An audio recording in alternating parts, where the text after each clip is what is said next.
All right, let's jump right in. We're going to talk about the powerful, kind of invisible forces that are running our lives. I'm talking about those recurring thoughts we just accept as true without ever stopping to question them. These are our beliefs. And honestly, they are the unseen architects building the world you experience every single day. Go on, take a second. Really think about it. We all have one, right? That little voice in our head, the one that whispers we're not good enough, or that we're probably going to fail, or that something's just bound to go wrong. Well, that little narrator has a name. It's called the monkey mind. And just understanding that it's there, that's the very first step to taking back control of your own story. So, what's really important to get here is that a belief isn't just some random thought. Nope. It's a thought that plays on a loop, a piece of old programming that runs so often it feels like a hard fact. And because these beliefs feel so incredibly true, we almost never stop and ask, hang on, is this actually true? If you want to change any part of your life, you've got to start right here with these foundational beliefs. And this is the battle we all have going on inside. On one side, you've got the monkey mind. It reacts instantly, based on old and, frankly, often outdated programming. It's the voice of fear, of judgment. But then, on the other side, we have the observing mind. This is the part of you that can just take a breath, step back and go, hey, is that story the monkey mind is spinning really true?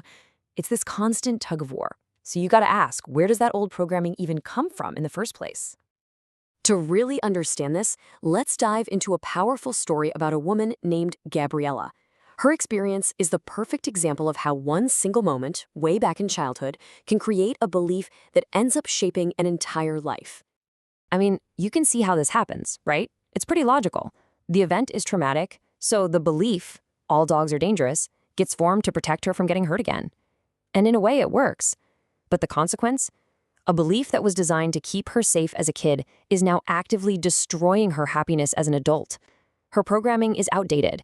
That shield has turned into a cage. And here we have Gabriela's monkey mind in full-on storyteller mode. Just listen to that. It takes a simple invitation to a party and blows it up into this catastrophic fantasy about losing a finger and being a social failure. This isn't rational thinking at all. This is her belief system completely hijacking her perception of reality, and it's making her miss out on a great night with friends because of something that happened decades ago. Okay, so to see just how deep this goes, how much our beliefs truly create our reality, let's look at this fascinating comparison. We've got two guys, Patrick and Charlie. They are facing the exact same high-stress situation. The only difference is what's going on between their ears. So the event on the outside, somebody stealing their parking spot, was identical for both of them, but their internal beliefs created two totally different worlds.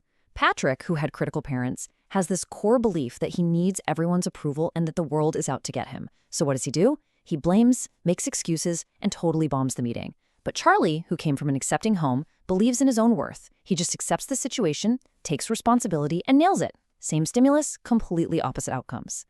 So if our beliefs are this powerful, how in the world do we start to change them? Well, the first step isn't to fight them. It's to understand the destructive patterns they create. And a huge part of that is learning the difference between two feelings that seem really similar, but are actually worlds apart. I absolutely love this analogy. Guilt is like hitting the rumble strip on the side of the highway. It's a jolt, right? It's a helpful little warning that says, whoa, you're off course, get back in your lane. But shame is something else entirely. It's a relentless inner critic stuck on autopilot. It doesn't just say you did something wrong, it says you are something wrong. And that core belief, it's a devastating trap. This chain reaction is how so many of us get stuck. Just look at how this flows. The root belief, belief A, causes a problem. But instead of looking at that root belief, we create a new, much more painful belief about ourselves. I'm a failure.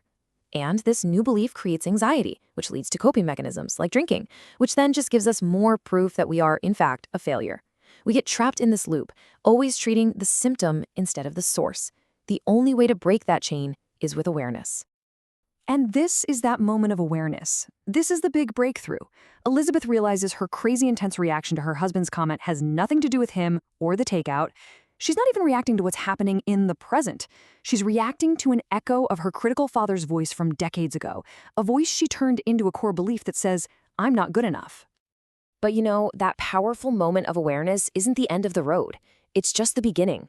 It's the moment that allows Elizabeth to stop being a character in someone else's old story and finally start writing her own.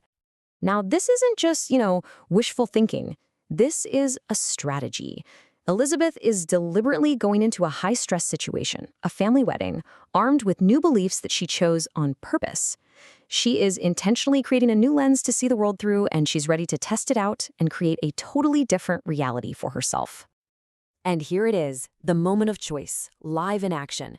An attractive guy asks her to dance, and boom, the monkey mind immediately fires up its old program. Fear of judgment, fear of embarrassment. But now, she hears another voice, her observing mind.